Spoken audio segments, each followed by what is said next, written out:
യുവ സംരംഭകർക്ക് പ്രോത്സാഹനവും പിന്തുണയും നൽകുകയാണ് ഒമാൻ. ഖരീഫ് വിനോദസഞ്ചാര സീസൺ തുടങ്ങിയതോടെ നിരവധി യുവാക്കളാണ് ഇവരുടെ വിവിധ സംരംഭങ്ങൾ തുടങ്ങിയത്. മലയാളികളടക്കമുള്ള പ്രവാസികൾക്ക് കൂടുതൽ തൊഴിൽ ലഭിക്കാനും ഈ സംരംഭങ്ങൾ സഹായകമാണ്.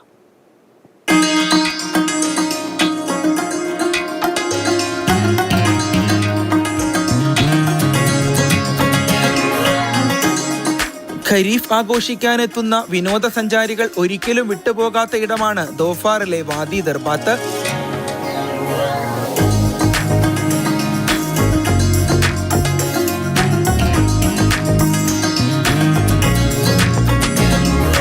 വെള്ളച്ചാട്ടവും പച്ചപ്പും നിറഞ്ഞ അതിമനോഹര കേന്ദ്രം, അലങ്കരിച്ച ബോട്ടുകൾ, വിവിധ കഥകൾ പറയുന്ന കഫേകൾ, കിയോസ്കുകൾ, സിപ്പ് ലൈൻ എന്നിവയെല്ലാം നിറഞ്ഞ ഇടം.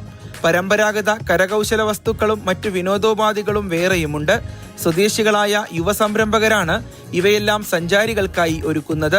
3 ബോട്ടുകളും 4 ജീവനക്കാരുമായി ആരംഭിച്ചവർ പിന്നീട് 85-ലധികം ബോട്ടുകളിലേക്ക് വളർന്ന കഥയും വാദി ദർബാത്തിന് പറയാനുണ്ട്. യുവ സംരംഭകർക്ക് സർക്കാർ നൽകുന്ന പിന്തുണയും പ്രോത്സാഹനവുമാണ് ഈ വളർച്ചയുടെ പ്രധാന കാരണം.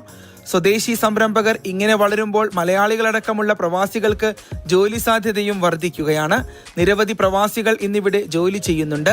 സൗകര്യങ്ങൾ വർദ്ധിച്ചതോടെ സഞ്ചാരികൾക്കും സൗകര്യമായി. ബോട്ടിങ്ങിനും മറ്റും കാത്തിരിക്കേണ്ട സാഹചര്യമില്ല. പ്രകൃതിദത്ത സാമ്പത്തിക ടൂറിസത്തിന്റെ വേദിയായ വാദി ദർബാത്തിൽ എല്ലാ പ്രായത്തിലുമുള്ളവർക്കും ഇഷ്ടം പോലെ സമയം ചെലവിടാൻ കഴിയും. 2022 തുടങ്ങിയ 120 മീറ്റർ ലൈനുള്ള സിപ്പ് ലൈൻ പദ്ധതി 60ഓളം സ്വദേശി യുവാക്കൾക്ക് താൽക്കാലിക തൊഴിൽ അവസരം സൃഷ്ടിക്കുന്ന സംരംഭമാണ്. മൂടൽമഞ്ഞിനും പച്ചപ്പിനുമിടയിൽ ശാന്തത തേടുന്ന സന്ദർശകർക്ക് വാദി ദർബാത്ത് ഒരു സ്വർഗമാണ്. സലാലിൽ നിന്നും ഫൈസൽ മുഹമ്മദ്, മാതൃഭൂമി ന്യൂസ്.